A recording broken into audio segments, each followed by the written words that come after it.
Ladies and gentlemen, welcome to today's Seniors, dear Administrator and Bayshore Guest Home and Gardens. It's a pleasure today and an honor to have a friend of mine, Lau-Hanson, who owns the French Blossom, a small assisted living facility in Venice.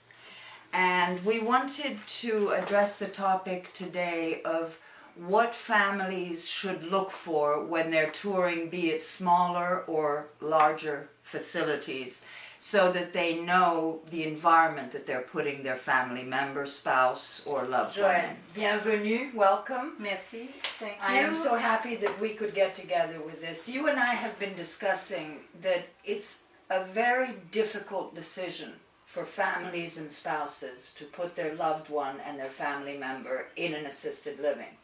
Some do better in larger assisted livings. Some do better in smaller, more intimate assisted livings. You and I both have, you have 6 and I have been zoned for 16. But what would you say if you were the daughter of a resident and you were not an administrator in this building, but you came in and you looked at a place? What are the first things that you would be looking for? I would be looking at the quality of care of the residents and the personalized attention, because I would want my loved ones, my parents, to have the best. And I would compare those in the different facilities that I would visit. Right.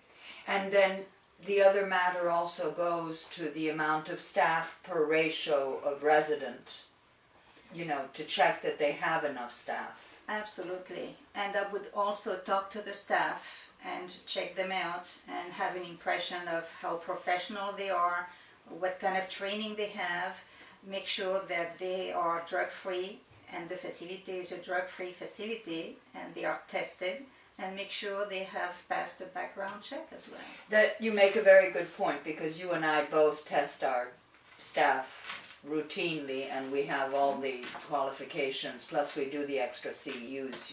You do them for your staff as well. One of the things I think is very important is the food. Not only from the social aspect, because that's the highlight of their day, but you and I both make home-cooked meals with fresh vegetables, fresh fruits, fresh everything. And that has improved their medical condition in some cases with their diabetes and other issues. Absolutely, absolutely. A doctor a long time ago asked me what I was doing so my resident would get better and eventually go home. And I said there are 3 things. One is quality of food, make sure they take their medication on time and the right medication, and good company. That's important as well. That is. And also that the facilities be odor-free. You and I really have a thing about that. It's a question of sanitation. Yes. It has to be clean, otherwise the bacteria will grow and you have an odor. So check the odor when you go in. Yeah, so basically I think it would be good for them also to get on the websites and to see how many tags or how many deficiencies they've had with the health department or with the Agency for Healthcare Administration, and to know that there are third-party providers that bill Medicare that will come to the facility and give them any treatments that they need, and doctors that will also come to the facility. Yes, they can have nurses, physical therapists, occupational therapists, all kind of third-party companies that may help them in their journey. And they have a choice of several that we give Yes. them as well. Yes, they do. So is there anything you can think of that would improve the quality of assisted living other than the fact of aging in place and being able to stay in the facility for the rest of their days? Certainly not be shoved around is very important, because otherwise it disrupts the residents mentally, physically, and you have to look at your residents. Do they look happy? Are they content? Are they well adjusted? And that's very important.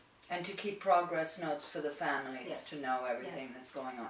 You and I have the same philosophy, and we're trying to bring a little bit of the European concept to America where it is more intimate and hands-on with each resident. More personalized. More personalized, exactly. And basically, we're privileged to work in their home because this ultimately, and yours also, is their home. It is their home and we work for them. We work for them, and that is the and truth. we love them. And we love them. They become family. Thank you so much, Joelle, You're for welcome. everything. And You're let's welcome. keep going.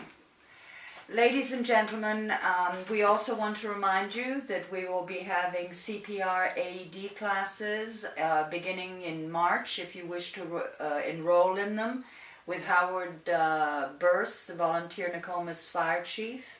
And we also do pediatric CPR. We are also a drop box for the Salvation Army and the volunteer Nokomis firefighters, so if you have any non-perishable goods preferably, clothes, blankets in the winter, or you wish to make a donation, you can go to our website, www.bayshoreguesthome.com. You can make a monetary donation or drop something off at Bayshore, and we'll make sure that it's given to the people who need it.